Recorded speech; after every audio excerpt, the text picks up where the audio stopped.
All right, good afternoon, everyone. My name is Maeve Williams, and I am a project manager at the North Dakota State University Center for Immunization Research and Education.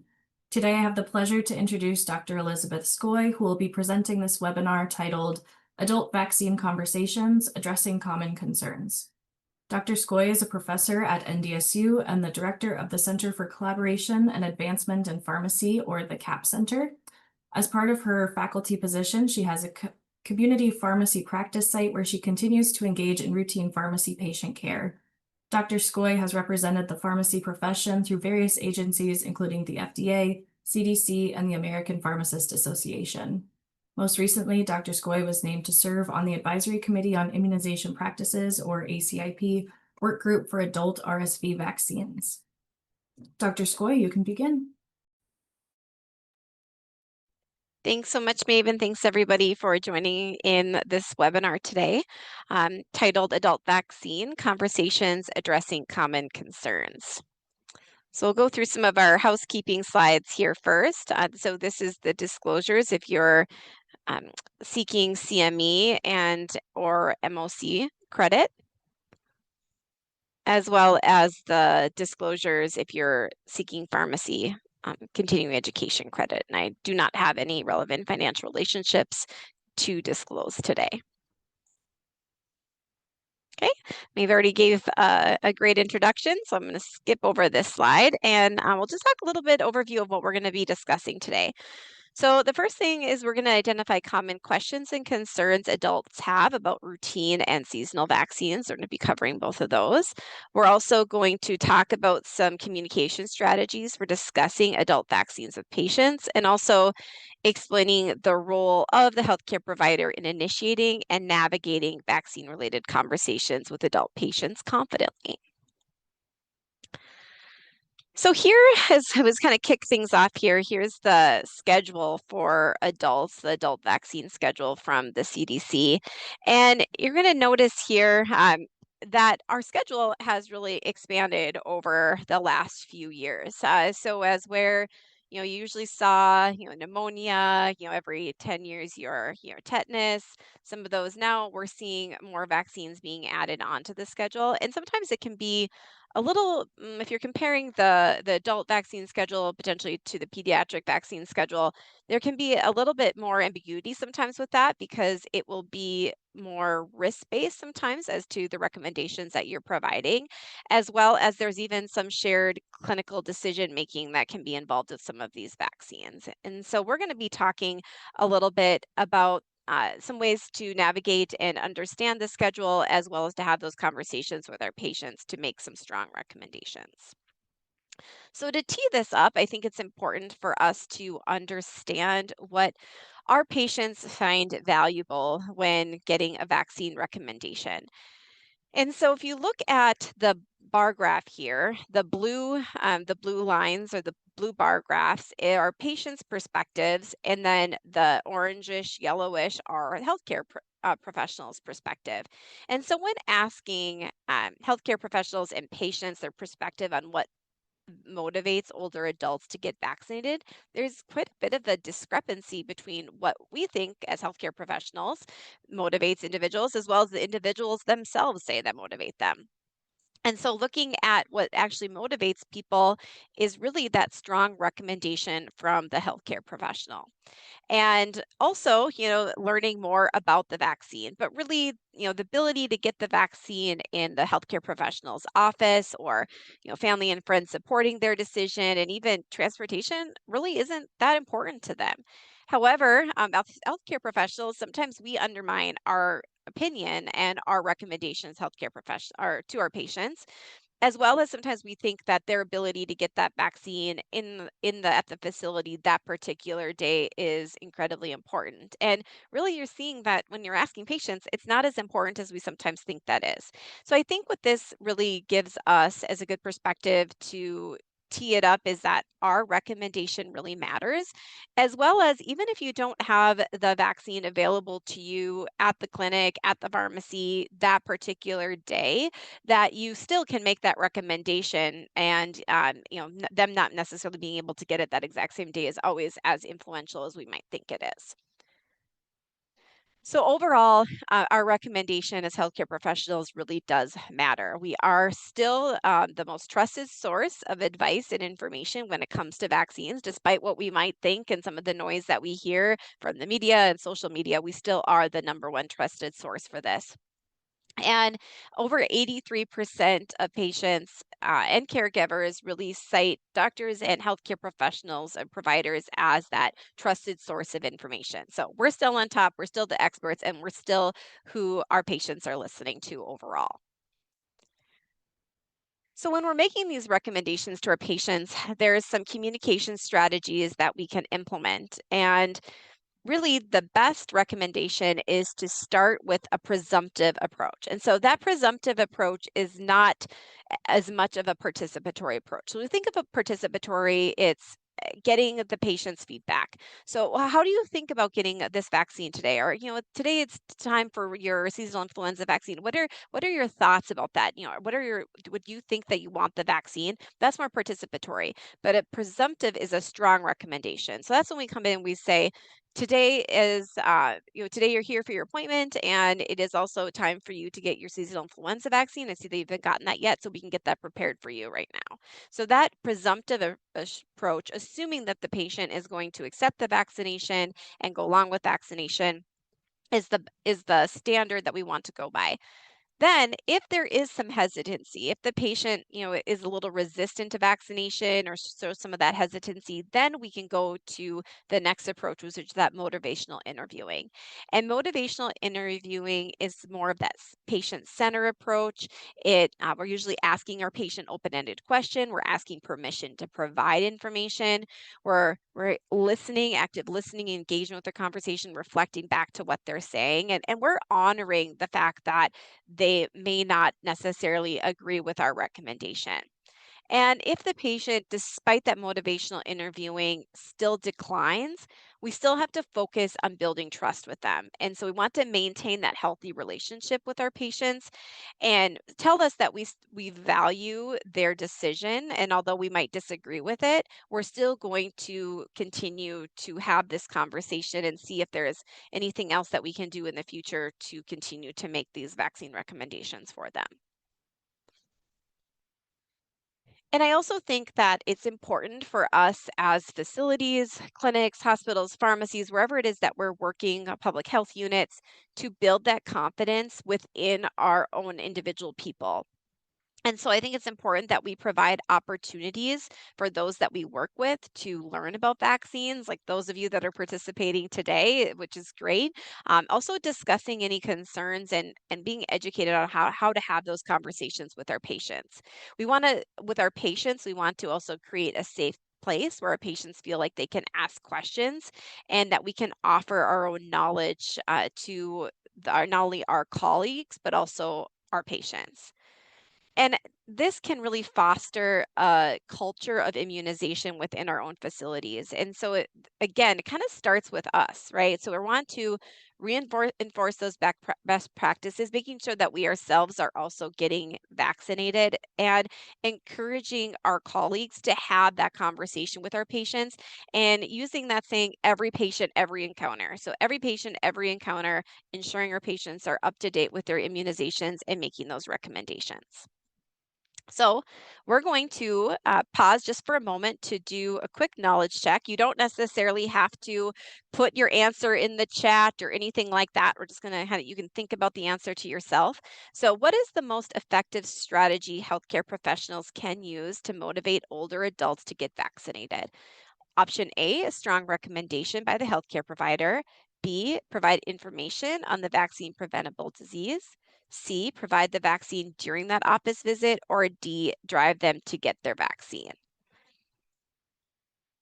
And our answer is A. So that again, from that poll that just came out in 2025 this year, looking that it is a strong recommendation from the healthcare provider that motivates older adults to get vaccinated.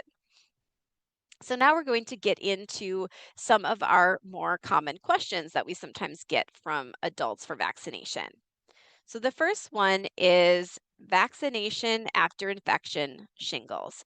And before we kind of launch into the answer with this, we're going to go through a case study with you. And Maeve is going to be playing the role of the patient, and I'm going to be playing the role of the healthcare provider. And she's going to be using her normal voice. We're not going to mimic voices or anything like that, but it can demonstrate to you what an encounter might look like. So, Maeve, thanks for joining. And today, we're going to be assuming that Maeve is John. They're a 50-year-old patient. Flu and Tdap are recorded at their last annual checkup, and they recently received their COVID vaccine at their local pharmacy. So the reason that our patient is here today is they're getting their annual physical at a local VA hospital. And the other health information is they're hypertensive and they also have high blood pressure and they have high cholesterol. So we're going to have just kind of role play this case for you. So, hi, John. It looks like you're caught up on all your vaccines except for the shingles vaccine. Since you're 50 now, I'd like to take care of that today. Unless you have any questions, we'll go ahead and get that ready for you, and then you'll be on your way. Well, I've actually already had shingles, so I shouldn't need the vaccine. Oh, so although you've already had shingles, it is still important for you to get vaccinated. Can I share some additional information about why I think it's important for you to get vaccinated? Sure. Okay. Thank you so much, Maeve. And so before we get into a little bit about the shingles vaccine and answering this question for our patient, just here note that for this particular individual in this conversation I had with them, I first started with that presumptive approach, right? I said, okay, now that you're 50 years old, it's time for you to get your shingles vaccine. And then when my patient showed a little bit of hesitancy and said, oh, I don't think I actually need that vaccine, then I asked to share some additional information with them. So, kind of going back to those communication techniques that we already talked about. So we're going to just do a quick overview of shingles. So shingles is caused by the dormant virus herpes zoster that can reside in our body after initial exposure. And this can be when we actually have this virus reappear, it can lead to shingles, which is an itchy, sometimes very painful rash. And it's usually either on the left or the right hand side of the body. And this usually will develop in some blistering that usually scabs over in about 7 to 10 days and usually will completely go away after a few weeks. So, people who have already had chickenpox are at risk of developing shingles. However, most Americans that were born before 1980 at some point have had chickenpox or been exposed to chickenpox in their lifetime. And so, they're again, thinking of our current older adult population that would qualify in this group. And it's estimated that 1 million people each year get a shingles infection in the United States. Some other things to consider with the shingles infection and where this really comes down to what you're trying to prevent is this postherpetic neuralgia, or also known as PHN. So this can be long-term nerve pain that occurs where that shingles rash was located, and this can last for a couple of months, but even can last for years. And it's anywhere between 10 to 18% of individuals will also experience this PHN. And our older population, our older adults are at most at risk for this. Also to note that the shingles infection can also cause vision loss and can also have it cause a secondary bacterial infection from the rash itself. And then there's also some more rare side effects that can occur from the shingles infection. So there is a vaccine that's currently available in the United States, the recombinant zoster vaccine, or Shingrix, as we refer, or as the brand name for that. It's recommended for adults 50 years and older. This age range, so is was lowered a couple years ago, so it's 50 years and older for everyone. But also, if there's adults that are 19 years and older that are immunocompromised, would also qualify and be recommended to have the Shingrix vaccine. The vaccine is given 2 doses, which are 2 to 6 months apart. And you usually want to avoid actually vaccinating an individual if they're in a current outbreak of a shingles infection or if they're currently taking any antiviral medication. But it's also important to note that you should still vaccinate individuals who have already had shingles in order to reduce the risk of future attacks. So it's about 4% of the population can have another outbreak, even if they've already had the shingles vaccine or the shingles infection naturally. And so it's really important to note also that if a patient has also received the Zostavax vaccine, which is a vaccine for shingles, which is no longer available on the market, but was available, was a live vaccine, was available a few years ago now. If they had that, they still should now get the Shingrix vaccine. And so it's always important to look at the individual's age, and then, of course, if they're immunocompromised, 19 years and older as well.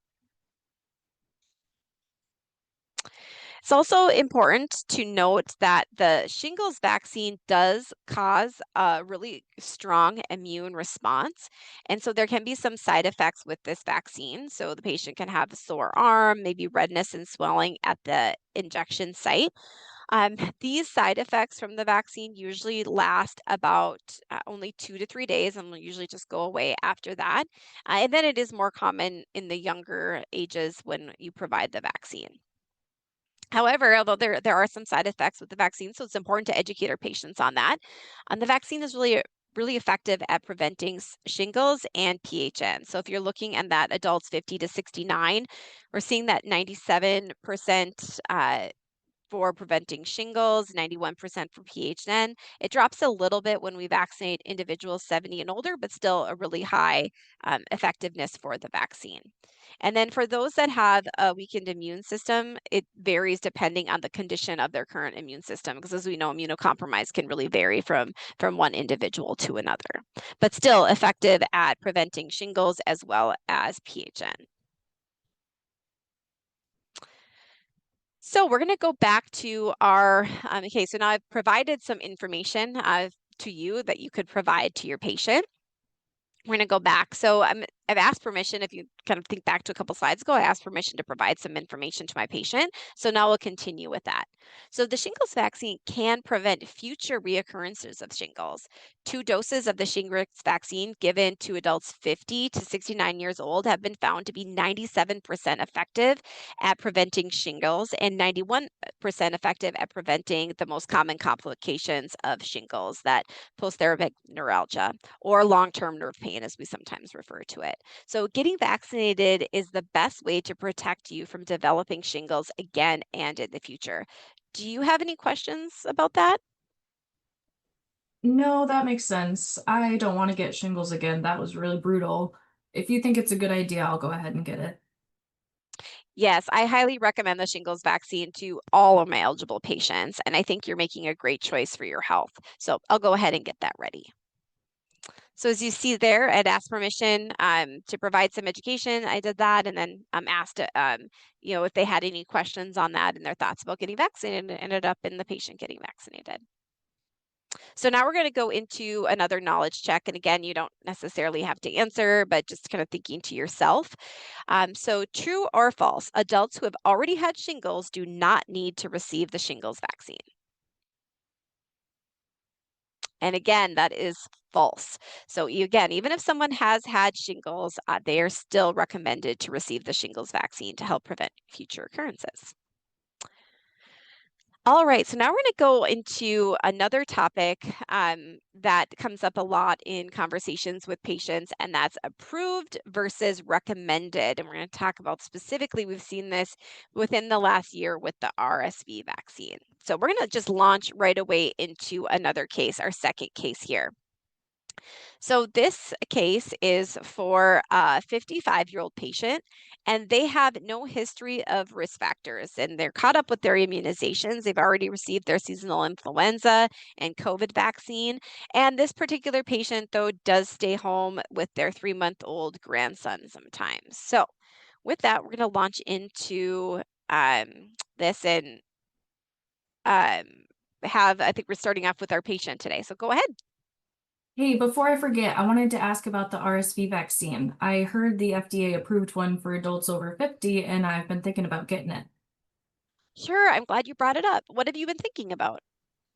Well, I help take care of my grandson a few days a week, and he's only 3 months old. I'd hate to be the one to bring something home to him, especially with RSV being so dangerous for babies. I definitely understand and appreciate your willingness to protect your grandson. Do you mind if I share some information with you about the RSV vaccine for adults? Please do. Okay. So now we are going to talk about this next topic, RSV and older adults. So overall, RSV is a respiratory infection, and for most adults, infection is usually mild. So symptoms generally are limited to what you would see with other upper respiratory tract infections. So runny nose, sore throat, cough, headache, fatigue, fever. And for most people, those symptoms will usually just resolve themselves in 1 to 2 weeks. However, particularly for patients that are 60 years and older, this can lead to other serious health conditions. And so RSV, although we've historically kind of thought of RSV as a disease for infants and the very young children, which is true. It's still a very deadly disease for those. It's actually also a deadly disease for our older adult population. So it's estimated that anywhere between 100 to 150,000 adults 60 plus years old in the US are hospitalized each year.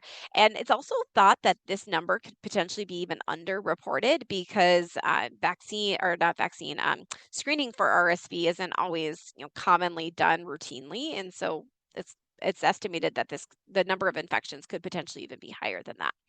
And complications from RSV can arise to pneumonia, and it can even result in hospitalization and potentially even death from RSV. And particularly those that are have COPD or congestive heart failure, asthma, are just some of the examples who are at highest risk for individuals with a severe RSV infection. So the good news is there is an RSV vaccine available.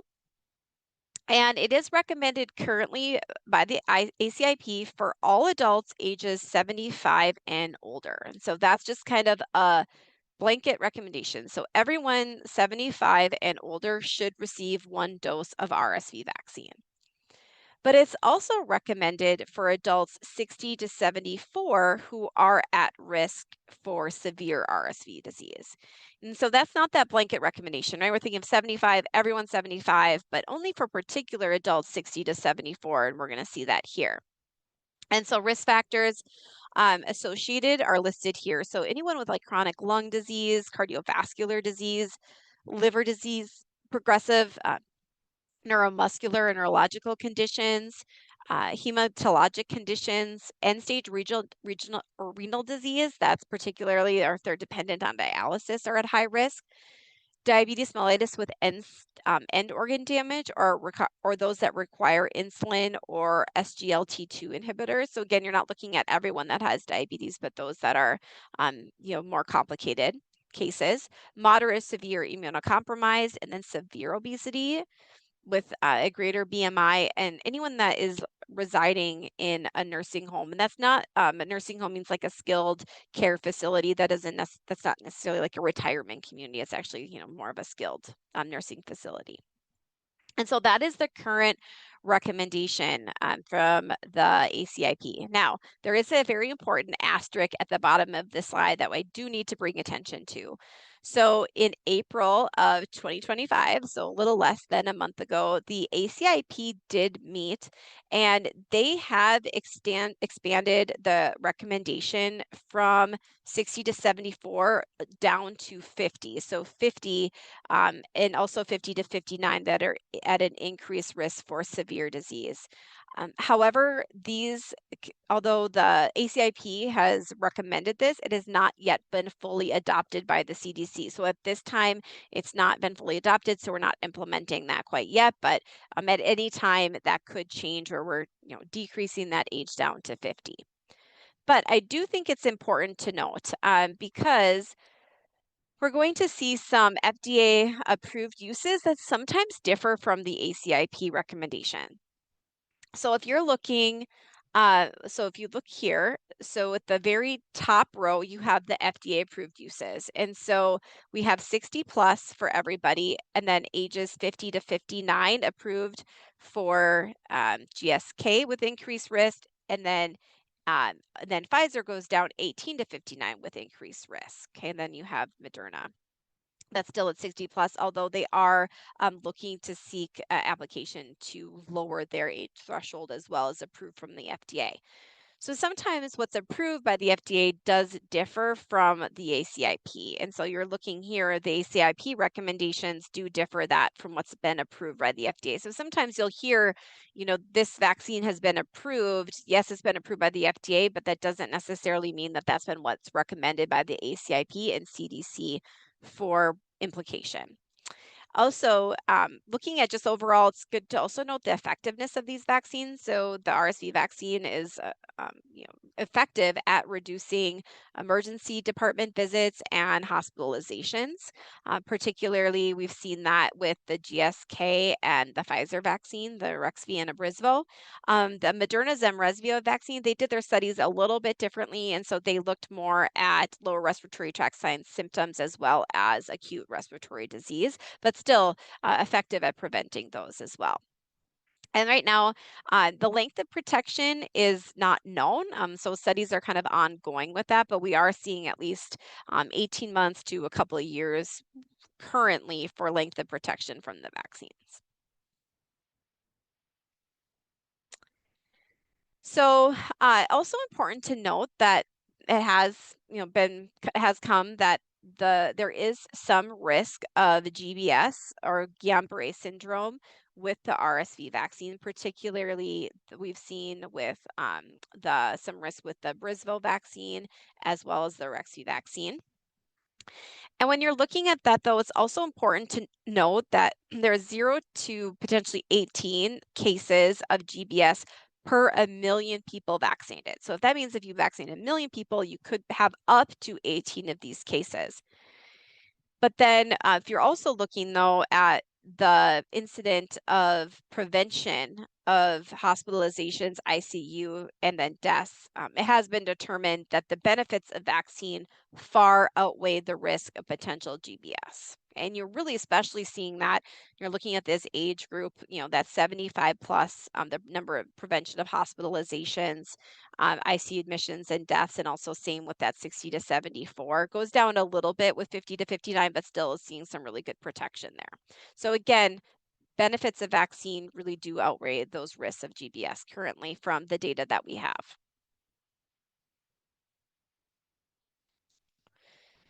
And so also, although the RSV vaccine is not currently an annual vaccine, it's also important to note that there are studies that are kind of ongoing for how long the current one dose will be protecting. And so just note that although right now it's one dose and you're done, that could potentially change in the future.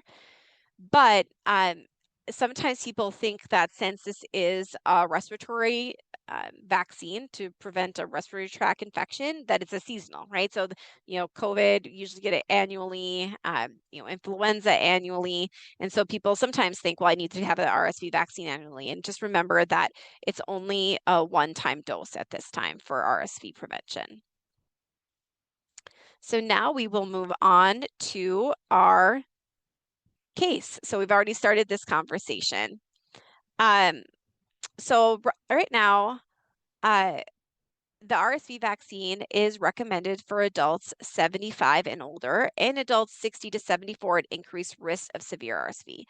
There is also a recommendation for adults 50 to 59 at increased risk, but that's still being discussed. Since you're 55 and otherwise healthy, it's not routinely recommended for you right now. Even if I just want to protect my grandson? That's a really good question. The way the vaccine works is mainly to protect the person who is actually getting the vaccine rather than preventing the spread to others. So it wouldn't really give your grandson that direct protection. It's different from something like whooping cough or Tdap vaccine, where we do recommend adults get it to create a cocoon of protection around that newborn. Okay, so it wouldn't really help him much if I got it. Probably not in a meaningful way, no. What's more effective is being really mindful of hygiene. So washing your hands, not visiting your family members, your grandson if you feel sick, and limiting close contact during that cold season if you're under the weather. Also, the pediatrician may have talked with your grandson's parents about options like maternal RSV vaccination during pregnancy or the antibody shot for infants, which is what really gives that baby that direct protection. Got it. I just want to make sure that I'm doing everything I can. Oh, and you are. Asking about this shows how seriously you take it, which is great.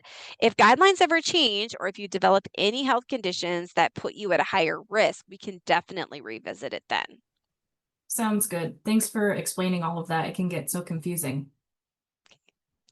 All right. So that's kind of an example, and I've actually had quite a few of these conversations with patients who want to get the RSV vaccine, but once you've educated them that they're just if they're not at that risk to receive the vaccine and they don't have those at-risk health conditions, that vaccine just isn't really made for them at this particular point in time.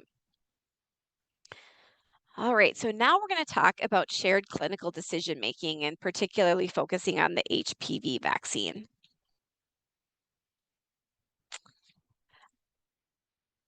All right, so we're going to launch right into another case for this.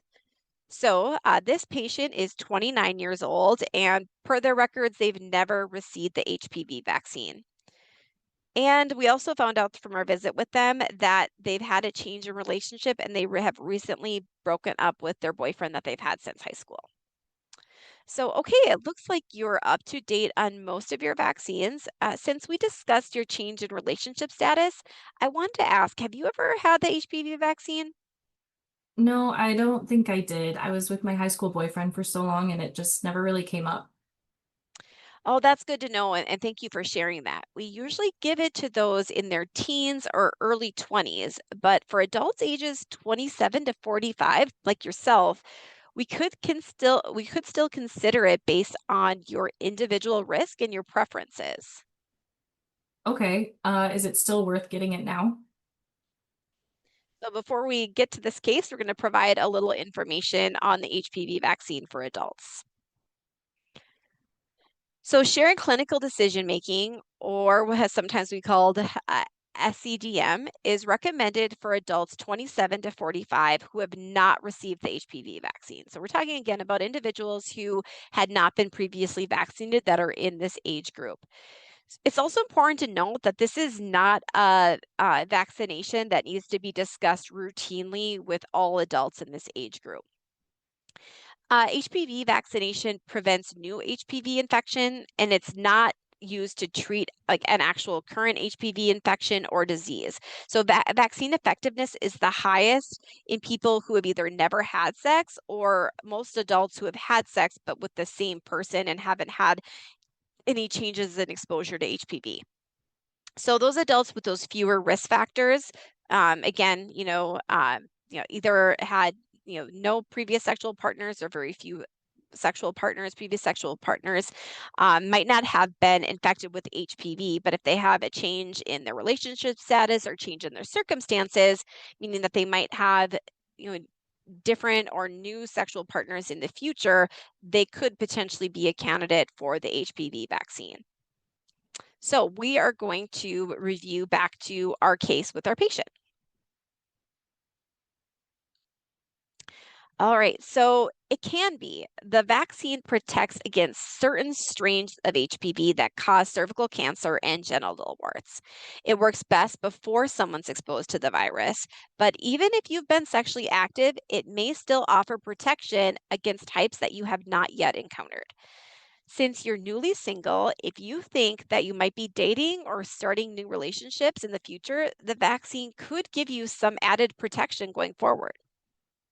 Yeah, honestly, it's been a weird adjustment after so many years, but I guess dating again might be in the cards eventually. That makes sense. It's been a big transition and it's smart to be thinking ahead. The vaccine is very safe, and some people in your situation choose to get it just for that added peace of mind. It's up to you what you're comfortable with. Okay, yeah, I like the idea of getting ahead of it instead of waiting and wondering later. I think that's a really great mindset. Since you're 29, you need 3 doses of the vaccine spaced out over 6 months. If you're ready, we can start the first dose today. Let's do it. Might as well check it off the list. Sounds good. We'll go ahead and get that ready for you, and then we're going to schedule your next 2 doses in the future. All right, so this is a really, I think, a good example, really great example of how shared clinical decision making should be, is to identifying somebody who could benefit from the vaccine, discussing the risks and benefits of vaccination with them, and then having that really that conversation as to what the patient and you think are best for them together. I'll also note that I've had a few conversations like this, either people who have gotten out of long-term relationships or individuals who maybe have gotten divorced and then are going to start dating or they think they might start dating in the future. So, this is a really great example and case example of when that shared clinical decision making for that age range could come into effect for the HPV vaccine. All right, so now we're going to get into our next topic, which also we get a lot of questions about. So, co administration and vaccine necessity. COVID-19 and RSV is the case that we're going to go through today. So I'll have my patient come back up here. So this patient that we're visiting today is 81 years old. They're up to date on all of their vaccines based off of our last visit about a year ago, and they are going to be admitted into the nursing home, and so they're having a pre-admission physical with us. And the patient's name is Jennifer. All right, Jennifer, we're almost done with your physical to get you admitted to the nursing home. It looks like you've already had your flu shot, but before you go, we'd like to vaccinate you against RSV and COVID-19 today. Do you have any questions? I'm not really sure about getting another COVID vaccine, especially at the same time as the RSV one. I already got a COVID shot in October, and I just don't think I need another one. Oh, I've heard some similar concerns from a lot of my patients. Would it be okay if I provide some information on why I think it's important for you? That's fine, but I'm not sure that it will change my thoughts. That's okay. If I just want to make sure that you have all of the information you need to make an informed decision. Okay. So there again, highlighting the presumptive approach, right? We started with, okay, it's time to get your vaccines, and this is what we're due today. Patients showing a little bit of hesitancy, and so we're going to be having more of that motivational interviewing approach where I ask for some permission to provide some information to them. So, we're going to provide a little background and updated information on adults and COVID-19 vaccine. So, our adults 65 and older comprise more than 2/3 of all COVID-19 associated hospitalizations. So, really, that 65 and older is the most at risk group that we have. And 1 in 5 adults hospitalized, so once you're hospitalized, 1 in 5 of those end up being admitted to the ICU. And during that same period that we looked at, so looking at this particular graph here, from 24 to 2025, 80% of all adults that were hospitalized with COVID-19 who died in the hospital were 65 plus. So there again, highlighting that not only are that 65 plus group highest at risk for hospitalization, ICU, but also for death. And most of the adults that were hospitalized had not received a COVID-19 vaccine since September of 2022.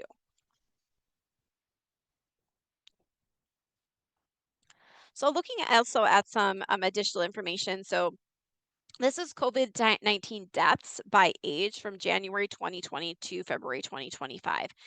And if you look at this bar graph, it's actually astounding, right? So you're seeing that 18 to 29 is a really low percentage, but once you hit that 65 plus, and especially that 75 plus, the deaths by age really increase. So again, more than 81% of COVID-19 deaths occur in people that are over the age of 65. And that number of deaths is 97 times higher than those 18 to 29. So again, looking at the far left to the far right, we're looking at a 97 times higher, which is a crazy number if you really think about that, is how higher at risk our older adults are for COVID-19. And particularly of those adults that are currently in community living, or particularly nursing homes, only 30% of the patients living in nursing homes have received the COVID-19 vaccine 2024 to 2025. And this was as of October of 10th of 2024. And so, if you think of those that are typically in nursing homes, usually they also have underlying health conditions and medical conditions. And this, again, is that greatest risk. Not only that 65 plus and those older adults, but individuals that also have underlying medical conditions that are at that higher risk. Now, you might be thinking, well, Jennifer is having a pre-admission visit, but it's already May, and aren't we done with the seasonal respiratory infection? And this graph is a good reminder that usually we see a second wave of COVID-19. So we're usually seeing a winter wave, and then we also usually see some sort of a summer peak. And so when we're comparing that, COVID-19 is the red line on this graph. So you're going to see that peak somewhere around January. And then you're going to see another one that comes later the next year in August. We don't really see that with our other infections. So if you look at RSV and COVID-19, they usually stay to those winter time frames, whereas we do see usually as we call the second wave or the summer wave with COVID-19, where we're seeing a spike of infections usually between the months of July and September. So again, important to make sure that our older population, if they hadn't received one in the fall, they still should be getting vaccinated. So our current COVID-19 vaccine recommendations, that the CDC recommends that everyone currently aged 6 months and older receive one dose of the 2024-2025 COVID-19 vaccine. Adults 65 and older, again, that's our group that's at the greatest risk, should receive 2 doses of vaccine that are spaced 6 months apart, as well as individuals who are immunocompromised. And co-administration is, with other vaccines, is safe and effective. And additional considerations for COVID-19, particularly and the Mpox vaccine, co-administration may need to be concerned, but for the most part, other vaccines right now are co-administration is acceptable. It's also important to note that these are the current recommendations. However, some of these recommendations may change when the ACIP meets again in June. It's predicted that they're going to reevaluate the COVID-19 vaccine recommendations. So be looking for any updates that might be coming from that. So COVID-19 and preventing complications. So studies have shown that the mRNA COVID-19 vaccine provides benefits in preventing long COVID. So we're not only talking about the current COVID infection and preventing a current infection, but we're also talking about how vaccine has been shown to prevent complications from COVID infection that we refer to as long COVID. So there's a 70% decline in long COVID cases from the pre-Delta to the Omicron eras attributed to vaccination. And so 3 doses of original monovalent vaccine prior to infection is associated with reduced likelihood of that long COVID symptoms in adults. So you're seeing a marked decrease in gastrointestinal, neurological, and other those kind of blanketed long COVID symptoms. And the bivalent, particularly once we went to that bivalent, the 22 to 2023 started then adding that protection against thromboembolic events compared to receiving only the original monovalent vaccine. So we could see this, for a couple of different reasons as to why this might be. But again, the COVID-19 vaccine is preventing potentially like a more severe infection, as well as they're preventing if you're preventing the actual infection itself from occurring, you're also going to be preventing that long COVID. All right, so if you remember from the last time that we ended our conversation, I asked if I could provide some information for them. So I'll go back to that. So because of your age and your new living situation, you're at a higher risk of being exposed and getting very sick from COVID. In fact, most people hospitalized with COVID last year were older adults, such as yourself. We recommend individuals over 65 get 2 doses of the COVID vaccine, spaced out 6 months apart, so that those that are most at risk of getting very sick all have protection that they need. We've also seen a trend in the midsummer waves of COVID infections, so that extra dose may provide that additional protection for you during that time. And it's also likely, we'd also like you to get vaccinated for the RSV vaccine today, as that can also cause serious problems for older adults. That vaccine is also safe and effective and it's safe and effective to get both of these vaccines at the same time. And actually getting them today will make sure that you're protected as early as possible. Some people may feel a little achy or have a low fever after vaccination, but those symptoms usually go away pretty quickly in a day or two. Do you have any other questions about that? I appreciate the information, but I just don't know about getting them both today. It still makes me really nervous. That's understandable. And ultimately, this is your decision. On a scale of 1 to 10, how confident are you getting vaccinated against RSV and COVID today? I'd say 5. Honestly, I'm okay with receiving them both based on the information you provided, but just not at the same time. Oh, it's great to hear that you're open to both of them. So you said you're at a 5. What would it take for you to get to a 6 or 7? Maybe just getting the RSV shot today and then doing COVID another time. Yep, sure, we can do that. I'll get the RSV vaccine ready today, and then we'll get you scheduled to come back for the COVID shot before you go. Thank you. I think that will make me feel more comfortable. Okay, and so kind of just summarizing that particular encounter that we have here with this patient, going back to we're utilizing that motivational interviewing, we actually asked them to provide a rating on a scale of 1 to 10, how comfortable they are. And when they were only at a 5, we said, well, what could it take to get you to that 6 or 7? And when they told us that, we kind of met kind of in the middle there. It's also important to note that co-administration, when they looked at the data, what we've seen, there's been a lot of co-administration with the RSV vaccine. Thinking about that, people are coming in for their influenza, their COVID, and then if they're that age, getting that one dose of that RSV vaccine. And so that's become, we look at the data, a lot of those, it's very common to have multiple vaccines given at the same time. There have been some studies that have shown that RSV vaccine, when given with COVID and or influenza, may see a little bit of a dip in the antibody titers that are coming from vaccination. However, the clinical significance of that dip is yet to be understood or unknown. And so co-administration of vaccines is usually recommended. So it's a pretty strong, usually blanket from the CDC that co-administration of vaccines is recommended.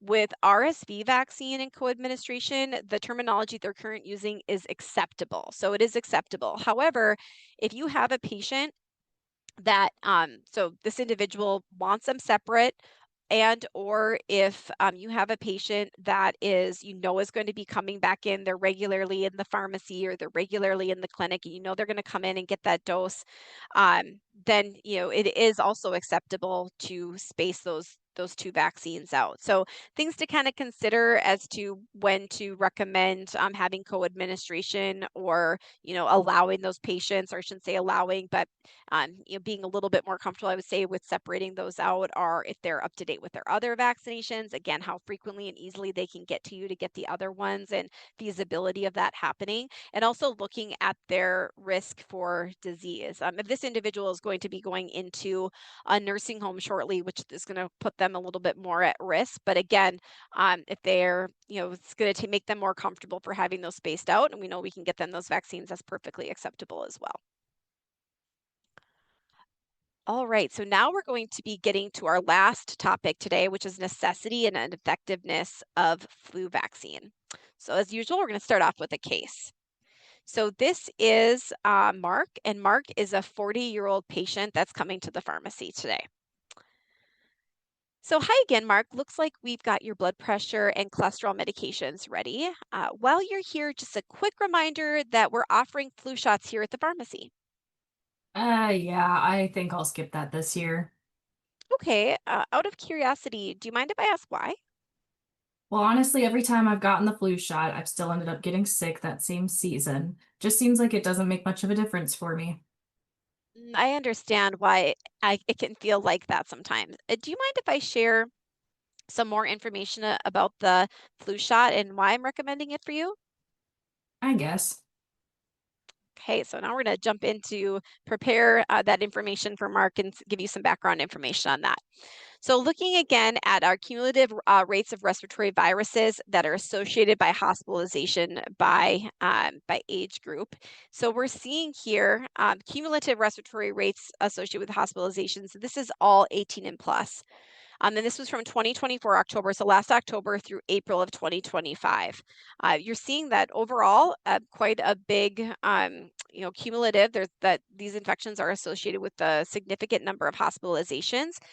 However, looking at that blue line there, the second highest line is our flu. So influenza was associated for adults 18 and older, was associated with the highest number of hospitalizations of the respiratory infections when we're looking at influenza, RSV, and COVID-19.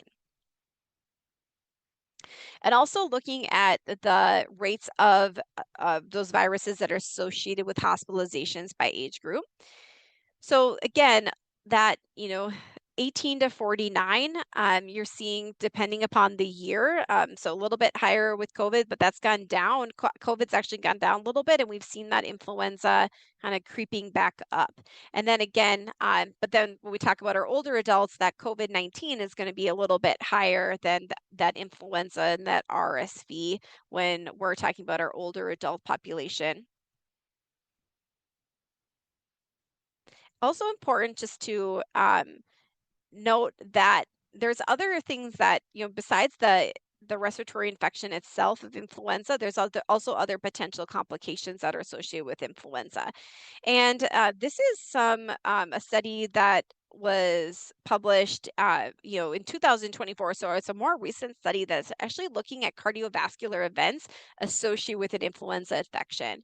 And so adults are 6 times more likely to have a heart attack the week after being diagnosed with influenza. They're also 2 times that risk of having any sort of an acute cardiovascular event, even after mild infection.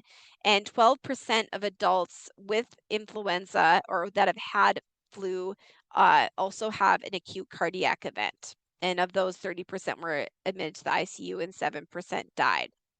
And so what we're seeing here is that there is that association with, and still not, quite under, quite positive as to where this is coming from, but it is also important to note that cardiovascular events are associated with an influenza attack, and studies are ongoing as to the etiology of this and the underlying cause of that.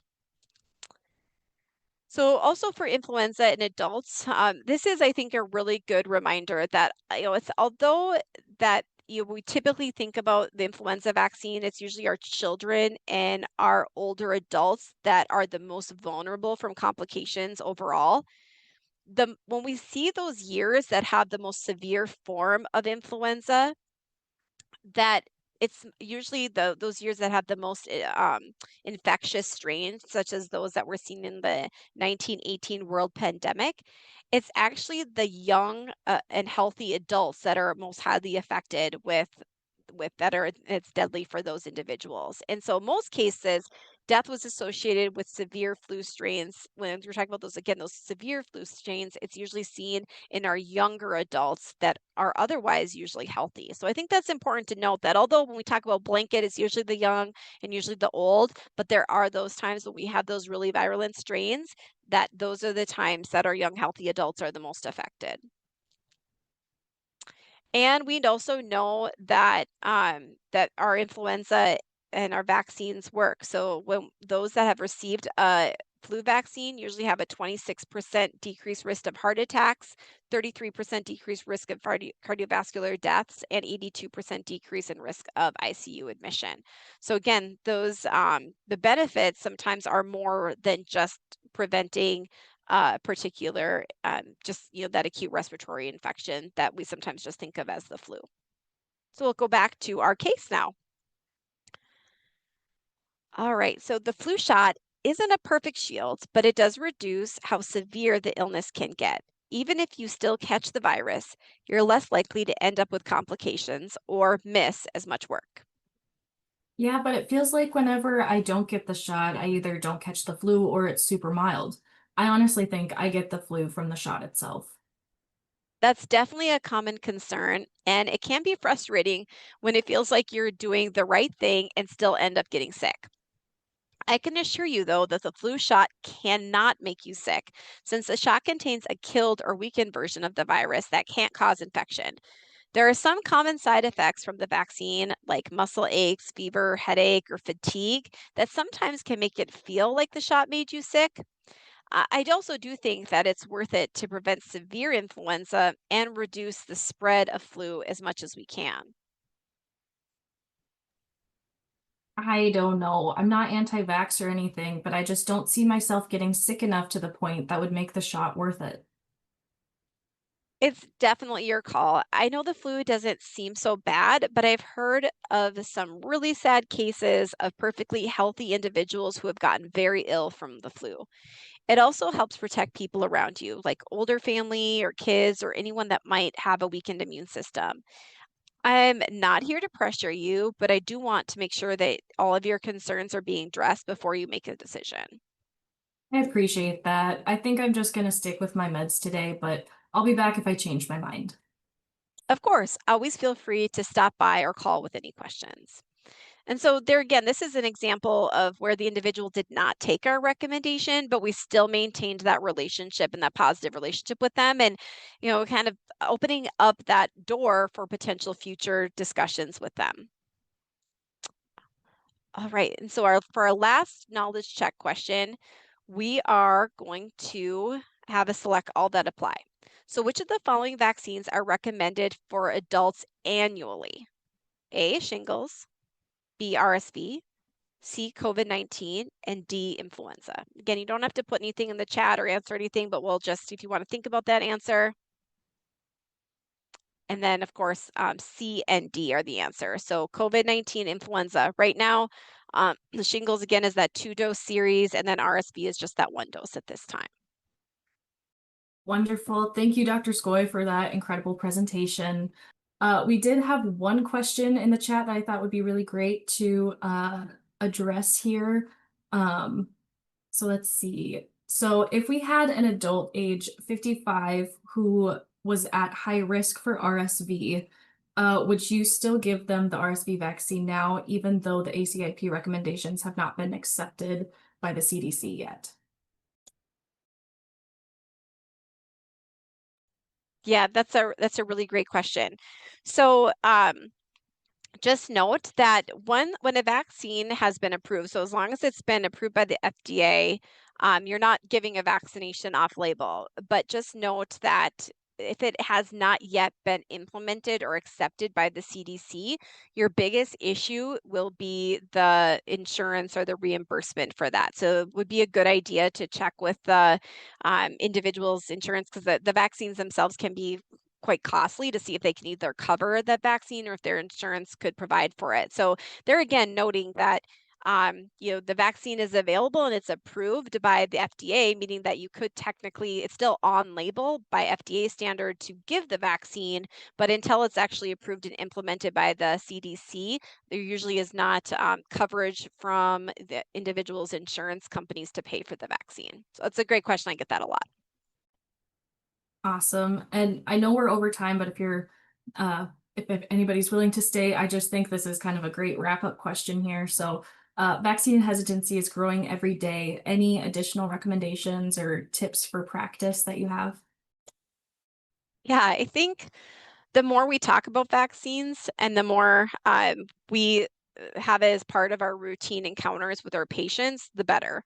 And so it should be something that I think that patients should almost be expecting, whether they're going to the pharmacy or whether they're going to the clinic or they're going for a sports physical or whatever appointment it might be, that their healthcare provider is going to be discussing vaccines with them. It should never be a surprise or something that's being caught off guard. And I also think that the more comfortable and the more conversations we have with patients using that a presumptive approach and then potentially motivational interviewing, it's just like anything, that's the more comfortable we're going to get with it. And I think we're going to be seeing greater results as we continue to do that. So that would be my thoughts and advice. Wonderful. Well, thank you so much for your time today, and thank you everyone for joining. We hope to see you at our next webinar.